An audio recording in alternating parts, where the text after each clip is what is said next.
Welcome to doctor மைத்லிஸ் music therapy channel. இன்றைய பதிவிலையும் ஆட்டிஸ்டிக் சில்ட்ரன் அவங்களுக்கு அன்வான்ட் ஆக்டிவிட்டீஸ்லேருந்து எப்படி வெளியில் வர சொல்லித்தருது அப்படின்ற தலைப்பில் சில செய்திகளை பகிர்ந்துக்கலாம். ஆட்டிஸ்டிக் சில்ட்ரனுக்கு எந்த மாதிரி மோடில் அவங்களுக்கு சப்போர்ட் பண்ணலாம், எப்படி அவங்களோட ஸ்லக்கிஷ்னஸ்லேருந்து வெளியில் கூட்டிகிட்டு வரலாம், பேசுகிற குழந்தைகளுக்கு என்னெல்லாம் சொல்லிக் கொடுக்க முடியும், பேச தெரியாத குழந்தைகளை எப்படி பேச வைக்கிறது அப்படின்னு சில விஷயங்களை நம்ம பார்க்கலாம். சில சமயத்தில் பிள்ளைங்க என்ன பண்ணுவாங்க, நிறைய விஷயத்தில் ஒரு ஈடுபாடே காட்ட மாட்டாங்க. ஒரு ஸ்லக்கிஷாக ஒரு மூலையில் உட்காந்துக்கிறதுக்கு, ஒரு கார்னரில் ஒரு சீட்டில் உட்காந்துக்கிறதுக்கு அப்படிலாம் அவங்க யோசிப்பாங்க. அந்த சீட்டில் உட்காந்துருந்து அது அப்படியே மாறாது இருக்கணும் அப்படின்னுவாங்க. சில சமயத்தில் ஏன் மாற்றினது அப்படின்னு கேட்க தெரியாத அந்த ஒரு ஆஸ்பெக்டில் அவங்களோட ஐடியாஸை அப்ளை பண்ண தெரியாதனால மறுபடியும் அவங்களோட சேர் எங்கே இருக்குது அப்படின்னு தேடிக்கிட்டு போவாங்க. அங்கே இருக்கிற சேரில் உட்காரணும் அப்படின்னு நினைக்க மாட்டாங்க. அதாவது மாற்றம் இல்லாத ஒரு ரொட்டீன் அவங்களுக்கு வேணும். அதில் அவங்களுக்கு புதுசாக கற்றுக்கிறதுக்கு விருப்பம் இல்லாத போயிடும்.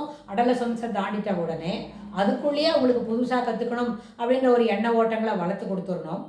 மாற்றம் இல்லாத இருக்கணும். அதுபோல் அவங்க இருந்துக்கிட்டே இருப்பாங்க. அதுக்குள்ளே அவங்க ஹவுஸ் ஹோல்டு கோர்ஸ் சொல்லிக் கொடுக்கலாம். இல்லை வீட்டில் கேர்ளாக இருந்தால் இன்னும் சில வேலைகளெல்லாம் அது செய்யும். அது மாதிரி எல்லா விஷயத்தையும் அவங்க செய்யும்பொழுது இந்த மாற்றம் ஏதோ ஒன்று மாறாத செய்துட்ருக்காங்க பாருங்கள், அதுலேருந்து வெளியில் வரத்துக்கு சொல்லிக் கொடுக்குச்சே அது அவங்களுக்கும் ரொம்ப டஃப் டைமாக இருக்கும். நம்மளுக்கும் அது ரொம்ப கடினமான ஒரு செய்தியாக இருக்கும். அதை எப்படி பண்ணணும் அப்படின்னு கேட்டால், அதுலேருந்து அந்த வேலை செய்யும்போதெல்லாம் அவங்கள கூப்பிட்டு அவங்களோட அட்டென்ஷனை நம்ம டைவெர்ட் பண்ணணும். ஆனால் இது எந்த விஷயமா இருந்தாலும் இதுபோல் பிள்ளைங்களை நம்ம பார்த்துக்கிறதுக்கு, ஆட்டிசம் பிஹேவியர் இருக்கிறவங்களுக்கு, இல்லை அது ஒரு ஸ்பெக்ட்ரம் டிஸார்டர், நிறைய விஷயங்களில் குறைபாடு இருக்கும். பார்த்து கற்றுக்க மாட்டாங்க, சொன்னதை செய்ய மாட்டாங்க, கூப்பிட்டாங்க என்னன்னு கேட்க மாட்டாங்க, ஐ டு ஐ கான்டாக்ட் இருக்காது, சிலப்போ சம்மந்தமே இல்லாமல் சிரிப்பாங்க, சிலப்போ என்ன சொல்ல வரோன்னு தெரியாமல் நம்மக்கிட்ட நின்றுக்கிட்டு அவங்க 2 கையை மட்டும் தட்டிட்டு போயிடுவாங்க, இல்லை நம்மளோட ஷோல்டரில் தட்டிட்டு போவாங்க, இல்லை போனால் அவங்க என்ன செய்கிறாங்கன்னு அவங்களுக்கே தெரியாது. ஒரு ரவுண்டு வந்துட்டு நிதானமாக போயிடுவாங்க. திருப்பியும் என்னடா இங்கே பண்ணினேன், what is that you want to do now, they don't have any answer for that, அந்த மாதிரி கேள்வி கேட்டதுக்கு.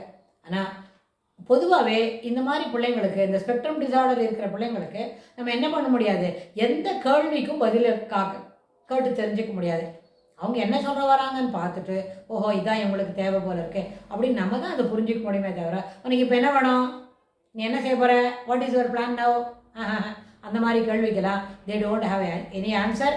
Very rarely they will tell something, but that is not the question. Answer நம்ம கேட்ட கேள்விக்கு உண்டான ஆன்சராக இருக்காது. அவங்க ஒன்று சொல்லுவாங்க அப்படின்னு. ஸோ அந்த மாதிரி நேரத்தில் அந்த பிள்ளைங்களை ட்ரெயின் பண்ணலாம். இந்த மாதிரி கேள்வி கேட்டால் இந்த பதில் சொல்லணும் அப்படின்னு. அப்புறம் எப்போவுமே என்ன அவங்களுக்கு பதில் வேணுமோ அந்த பதிலை மட்டும் சொல்லி பழகினா அதை சொல்லித்தரணும்.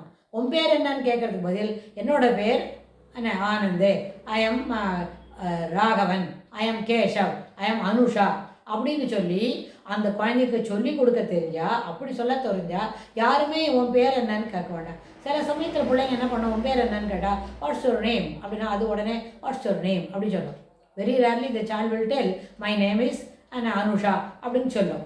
வெரி ரேர், ரொம்ப ரேர். அது எத்தனை ஒரு 50 தடவை கேட்டால் ஒரு தடவை தான் அந்த மாதிரி பதில் சொல்லும். ஸோ அதனால் அந்த குழந்தைகள்கிட்டேருந்து கேள்வி கேட்டு ஆன்சர் எலிசிட் பண்ணுறது காட்டிலும் எது போல் உங்களுக்கு ஆன்சர் வேணுமோ அந்த ஆன்சரையே அவங்கள கேட்டாங்க. They will simply you want to eat now அப்படின்னு கேட்டால் yes I want to eat அப்படின்னு அந்த பசங்க சொல்லுவாங்க. எஸ் சொல்கிற பதில் மாதிரியே கேட்டாங்க அவங்களோட கான்வர்சேஷன் எபிலிட்டி வளரும்.